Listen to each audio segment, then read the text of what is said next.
Hello students, मेरा नाम अभिषेक शर्मा और मैं केमिस्ट्री टाइम में आप सबका स्वागत करता हूं। और मैं आज यहाँ पर एक बहुत ही इम्पोर्टेंट रूल आबो रूल लेकर आया हूं।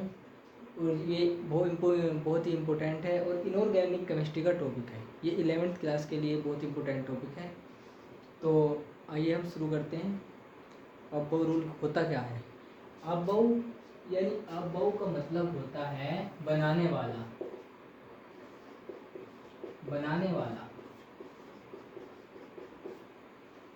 या मैं इसे कह दूं कि building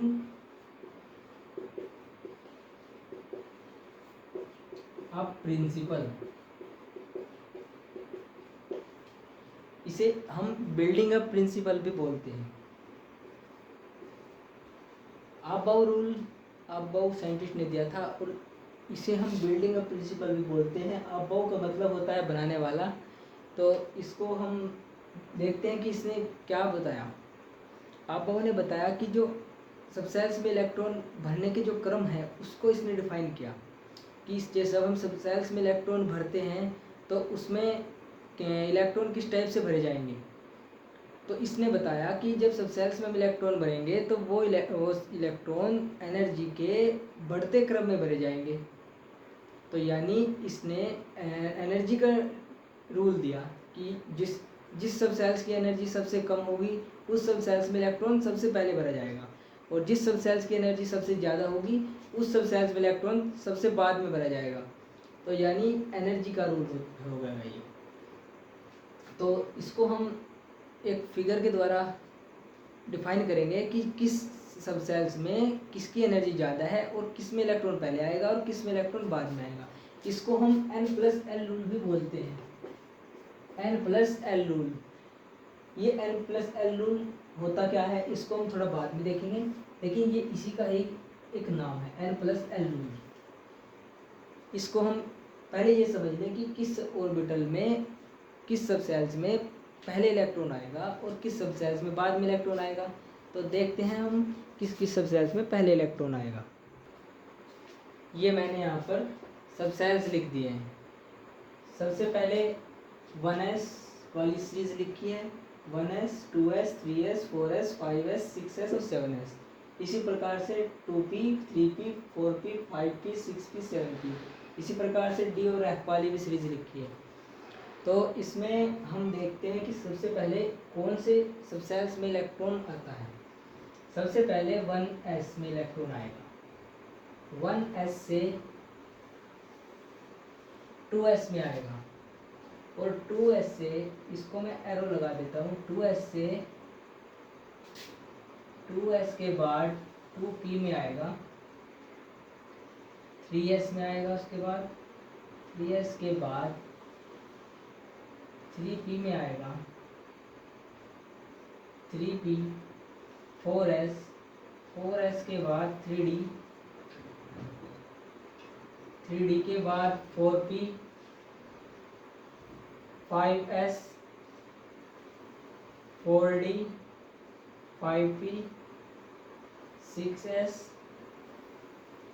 4f 5d 7p 7s के बाद 5f 6d 7p। तो इसको मैं एरो लगाता हूँ जिससे आपको समझने में दिक्कत ना हो। इसको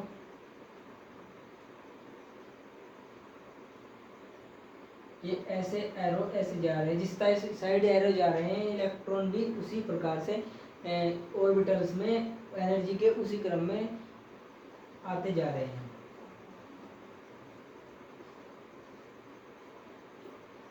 तो ये इस प्रकार से हो गया 1s वाली सीरीज।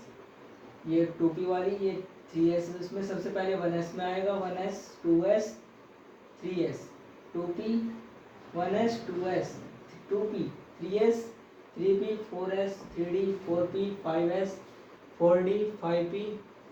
तो इसी टाइप से मैं इसको एक ऑर्डर लिख देता हूँ उसका। इसका इंक्रीजिंग ऑर्डर ये रहेगा 1s 2s 2p। इसको मैं दोबारा थोड़ा गैप देकर लिखता हूँ। 1s 2s 2p 3s 3s 3p 4s 3d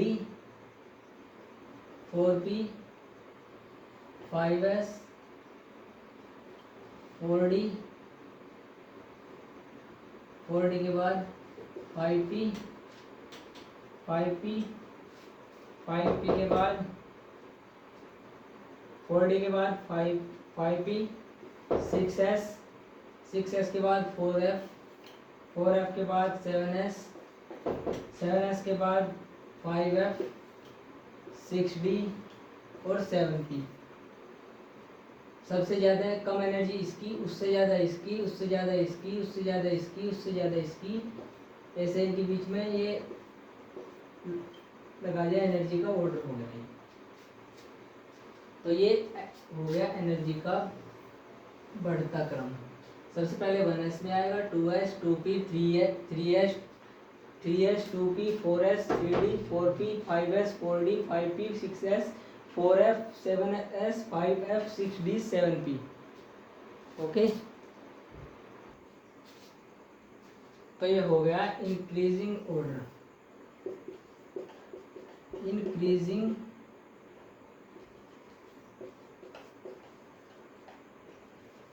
order of energy. ये एनर्जी का इंक्रीजिंग ऑर्डर हो गया। इसी प्रकार ये 1s से 7p तक, पहले 1s में, फिर 2s में, फिर 2p में, फिर 3s में। इसी प्रकार ये एनर्जी पहले इस सबसेल्स में इलेक्ट्रॉन आएगा, फिर इस सबसेल्स में आएगा, और सबसे बाद में इसी जिसकी एनर्जी कम होगी उसमें पहले आएगा, और जिसकी एनर्जी ज़्यादा होगी उसमें सबसे बाद में आएगा। तो अब हम देखते हैं इसके एग्जाम्पल।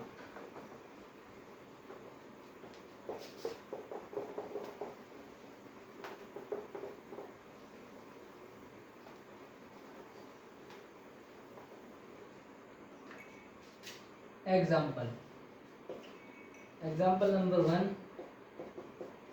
नियोन। नियोन का एटॉमिक नंबर होता है 10। तो नियोन का इलेक्ट्रॉन कॉन्फ़िगरेशन 1s। सबसे पहले इलेक्ट्रॉन, सबसे कम एनर्जी किसकी, 1s की, 1s2। उससे ज़्यादा 2s2 2p6। ये 2 क्यों आया और 2 यहाँ क्यों आया और 6 यहाँ क्यों आया, ये मैं थोड़ा सा इधर लिख रहा हूँ।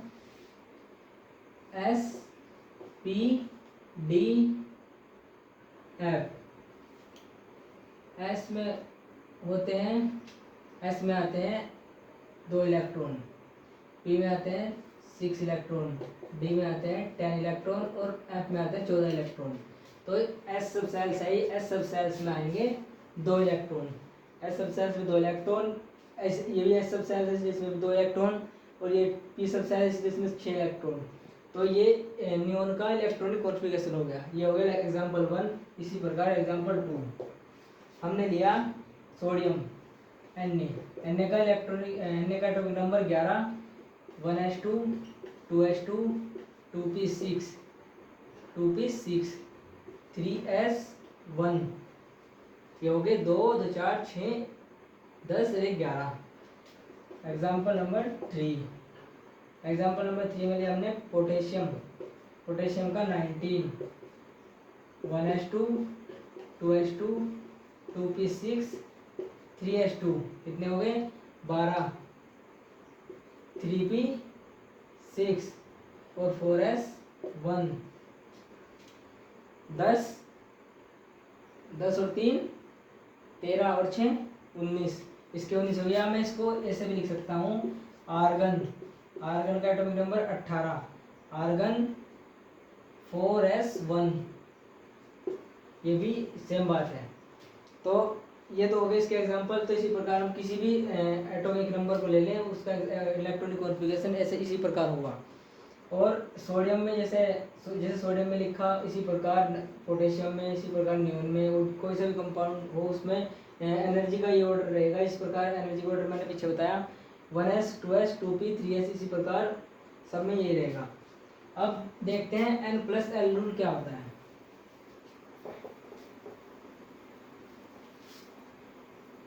इसको हम n प्लस एल रूल भी बोलते हैं, n plus L rule. n plus L rule देखते हैं, n प्लस रूल क्या है। Explanation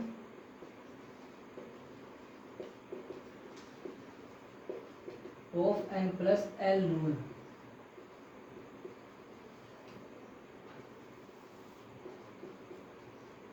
n plus L rule क्या है? n प्लस एल रूल का जो मतलब यहाँ पर है, n प्लस एल रूल की वैल्यू जिसके लिए सबसे कम होगी उस सब सेल्स में इलेक्ट्रॉन सबसे पहले आएगा, और जिस सब सेल्स के लिए n प्लस एल की वैल्यू सबसे ज़्यादा होगी उस सब सेल्स में इलेक्ट्रॉन सबसे बाद में आएगा। तो यानी अब हम n प्लस एल वैल्यू निकालेंगे और इसमें देखेंगे कि सबसे पहले किस सब सेल्स में इलेक्ट्रॉन आना चाहिए। तो n प्लस एल की वैल्यू अब हम देख रहे हैं यहाँ पर कि जैसे मैंने यहाँ पर लिया 2p, यहाँ पर 2s लिया, 2p यहाँ पर 2p लिया, यहाँ पर 2s लिया। 2p n की वैल्यू हो गई 2 और l की वैल्यू s के लिए 0, l की वैल्यू p के लिए 1 और p के लिए 1 और n plus l is equal to 2 plus 1 is equal to 3 is equal to 3। यहाँ पर हम 3s ले रहे हैं पहले, ये इसका ये एग्जांपल दूसरी बार लेंगे। तो इसके लिए 3 आ गई, n की वैल्यू 3, n की वैल्यू 3 और l की वैल्यू s के लिए 0। तो ये हम 2s ही ले रहे हैं यहाँ पर 2 और n plus l is equal to 2 plus 0 यानी 2। ये क्या है? लेस। ये क्या है? मोर, यानी ये कम है और ये ज़्यादा है। तो n प्लस एल की वैल्यू इसके लिए सबसे कम है और 3p के लिए ज़्यादा है। तो इसकी इलेक्ट्रॉन पहले 2s में आएगा, उसके बाद 2p में आएगा। तो यानी हमारा जो हम ऑर्डर पीछे पढ़ कर आए हैं वो ऑर्डर बिल्कुल सही है। तो अब हम दूसरा एग्जांपल ले लेते हैं, इसी टाइप से दूसरा एग्जांपल। यहाँ पर लिया मैंने 3D, यहाँ पर लिया मैंने 3s। 3D की n की वैल्यू हो गई 3 और l की वैल्यू d के लिए हो गई 2, l की वैल्यू d के लिए 2, n plus l is equal to 3 plus 2, ये हो गई 5। यहाँ पर n इजकल टू 3 और l की वैल्यू s के लिए हो गई 0। ये l की वैल्यू 0 और d की वैल्यू 2 कैसे आई ये भी मैं यहाँ पर एक बार बता दूँ। s की वैल्यू l के लिए जो वैल्यू होती है, यहाँ पर लिख रहा हूँ l की वैल्यू s के लिए, l की वैल्यू, ये l की वैल्यू है SPDF, s के लिए होती है 0, इसके लिए होती है 1, इसके लिए 2 और इसके लिए होती है 3। s की वैल्यू होती है 0 l के लिए, p की 1, d की 2 और f की 3। तो l इजकल टू s की वैल्यू यहाँ पर हो गई n plus l is equal to 3 plus 0 यानी 3। तो ये क्या है? ज़्यादा है और ये क्या है? लेस, ये कम है। तो इसकी वैल्यू होगी कम, इसकी वैल्यू कम होगी, इसकी ज़्यादा होगी। तो पहले इलेक्ट्रॉन 3s में आएगा, यानी हम जो ऑर्डर पढ़ रहे थे वो n प्लस एल रूल के हिसाब से बिल्कुल सही है। और 3D में जो इलेक्ट्रॉन में आएगा वो बाद में आएगा, यानी 3s में इलेक्ट्रॉन पहले आएगा और 3D में इलेक्ट्रॉन बाद में आएगा।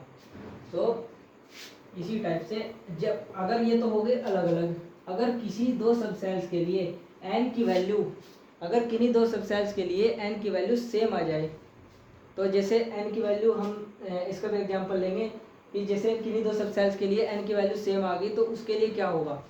अगर किसी सब सेल्स के लिए n की वैल्यू सेम आ जाती है तो उस सब सेल्स को पहले लेंगे, जिसकी वैल्यू n की वैल्यू जिसकी ज़्यादा होगी उसको बाद में लेंगे, और जिसकी वैल्यू n के लिए कम होगी उसको पहले लेंगे। तो इसका एग्जांपल जैसे यहाँ पर लिया मैंने 2p, यहाँ पर लिया मैंने 3s, यहाँ पर 2p लिया, यहाँ पर 3s लिया। तो n की वैल्यू हो गई 2, तो l की वैल्यू हो गई p P के लिए हो गई 1 और N की वैल्यू 3, N की वैल्यू S के लिए हो गई 0, यानी N प्लस L ये हो गया 3 और N प्लस L 2 प्लस 1 ये हो गया 3।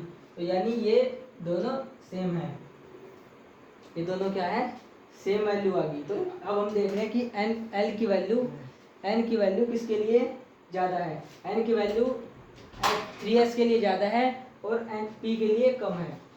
तो जिसके लिए कम है उसको उस सबसेल्स में इलेक्ट्रॉन पहले आएगा और जिसके लिए ज़्यादा है उस सबसेल्स में इलेक्ट्रॉन बाद में आएगा। तो ये हो गए इसके एग्जाम्पल। तो ये सेम वाले के एग्जाम्पल हो गए। और अब हम इसकी कुछ लिमिटेशंस के बारे में देखते हैं कि इसकी कुछ लिमिटेशंस भी थी। कैसे?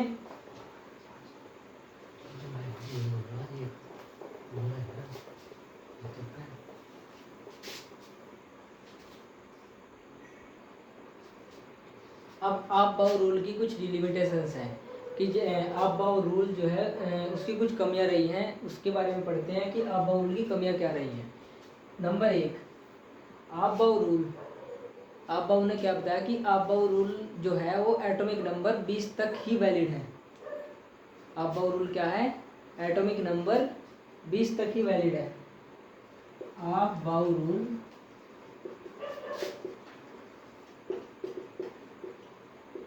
एटॉमिक नंबर 20 तक ही वैलिड है। नंबर 2, इसे सभी एटम्स के इलेक्ट्रॉनिक कॉन्फ़िगरेशन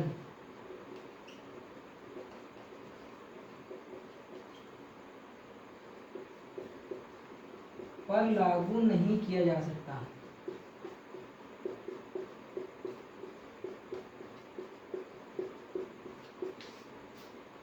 ये एटॉमिक नंबर 20 तक ही वैलिड है और इसे सभी एटम्स के इलेक्ट्रॉनिक कॉन्फ़िगरेशन पर लागू नहीं किया जा सकता।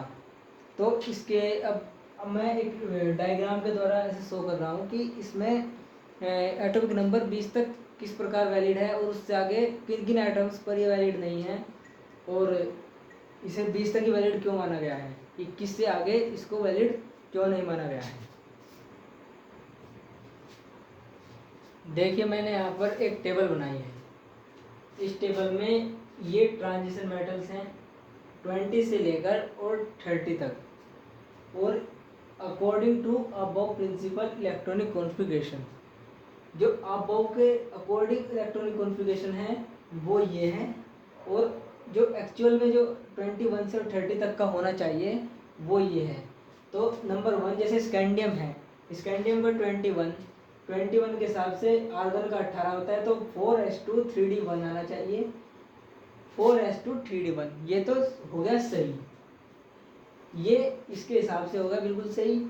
Titanium argon 4s2 3d4 3d2 यानी 20 और 2 22, ये 4s2 3d2 ये भी इसके हिसाब से बिल्कुल सही।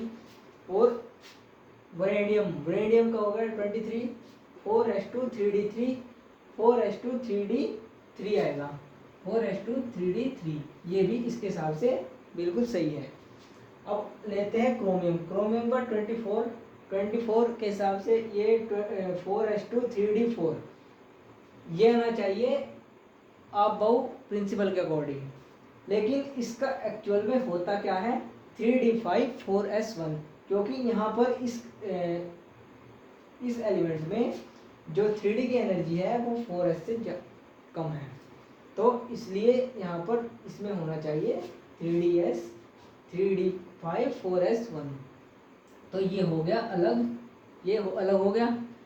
अब मैग्नीज का 25 4s2 3d5 ये होना चाहिए, ये इसके हिसाब से बिल्कुल सेम है। Fe 26 4s2 3d6 4s2 3d6 ये भी इसके हिसाब से सही है। Cobalt 27 4s2 3d7 4s2 3d7 ये भी इसके हिसाब से सही है। निकिल 28 4s2 3d8 4:3d8, ये भी इसके हिसाब से सही है। कॉपर को देखते हैं अब। 4:3d9, ये होना चाहिए अबव के अकॉर्डिंग, लेकिन एक्चुअल में होता क्या है 3d10 4s1। तो ये क्रोमियम और ये इसको हम एक्सेप्शन बोलते हैं। क्या बोलते हैं इसको हम एक्सेप्शन बोलते हैं केमिस्ट्री के अंदर। इसको बोल देते हैं कि ये क्या है, ये एक्सेप्शन है। लेकिन मैं मानता हूँ कि ये बात बिल्कुल गलत है, ये एक्सेप्शन नहीं है, ये अबव के अकॉर्डिंग इन पर लागू नहीं होता, क्योंकि अबव की जो लिमिटेशंस में है कि ये 20 तक ही वैलिड है, एटॉमिक नंबर 20 तक ही वैलिड है, आगे इसकी कोई गारंटी नहीं है। तो इस हिसाब से ये एक्सेप्शन नहीं है, ये अबव रूल यहाँ पर नहीं लगता, इसलिए इसको एक्सेप्शन कह रहे हैं, ये एक्सेप्शन नहीं है। तो इसकी लिमिटेशंस हो गई, 2 लिमिटेशंस हमने पढ़ ली इसकी। अब इसकी तीसरी लिमिटेशंस क्या है। अब जैसे ये एग्जांपल था, तो इसी के अकॉर्डिंग एक एग्जांपल इसका ये भी है कि जैसे प्लेडियम लिया हमने, प्लेडियम का एटॉमिक नंबर 46, प्लेडियम का एटॉमिक नंबर 46। अब इसको देखते हैं कि प्लेडियम में क्या आएगा। जैसे क्रिप्टॉन ले लेते हैं, क्रिप्टॉन का होता है 5s2 4d8। ये होना चाहिए एक्चुअल, अगर हम इस पर अबव रूल लागू करें तो ये होना चाहिए, लेकिन एक्चुअल में होता क्या है krypton 4d9 5s1 4d10 5s0, ये होता है एक्चुअल में। तो ये है सही, और ये क्या हो गया, ये हो गया गलत, और ये होगा सही। तो ये इसलिए इसको बोलते हैं कि अब ये अपवाद है। तो ये अपवाद नहीं है, इसमें ये अबव रूल के अकॉर्डिंग ये कॉन्फ़िगरेशन सही नहीं है। तो इसमें एक बताया कि इन्होंने कि ये 20 तक की वैलिड है, 20 से आगे इसकी कोई गारंटी नहीं है। और जब अब इसकी लिमिटेशंस नंबर 3 देखते हैं कि लिमिटेशन नंबर 3 में क्या है। थर्ड लिमिटेशन क्या है इसकी कि जब n+l रूल की हेल्प से सबसेल्स की एनर्जी करेक्टली डिफाइन नहीं की जा सकती, जबकि यह स्पेक्ट्रोस्कोपी से प्राप्त होती है। यानी हम n+l की हेल्प से इसकी जो एनर्जी का जो हम ऑर्डर करेक्टली डिफाइन नहीं कर सकते, जबकि एनर्जी का ऑर्डर तो स्पेक्ट्रोस्कोपी से डिफाइन होता है। तो यानी ये भी इसकी एक लिमिटेशंस है। और अबव रूल इसकी चौथी लिमिटेशन यानी फोर्थ लिमिटेशन है कि अबव रूल n+l रूल तभी तक सही होता है जब तक कि ऑर्बिटल खाली होते हैं, परंतु जब ऑर्बिटल में इलेक्ट्रॉन प्रवेश करते हैं तब यह रूल सही नहीं होता। यानी जब तक ऑर्बिटल खाली है तब तक तो ये रूल लागू हो रहा है, यानी तब तक तो ये अप्लाई होता है, और जब इलेक्ट्रॉन आ जाते हैं ऑर्बिटल्स में तब ये रूल अप्लाई नहीं होता।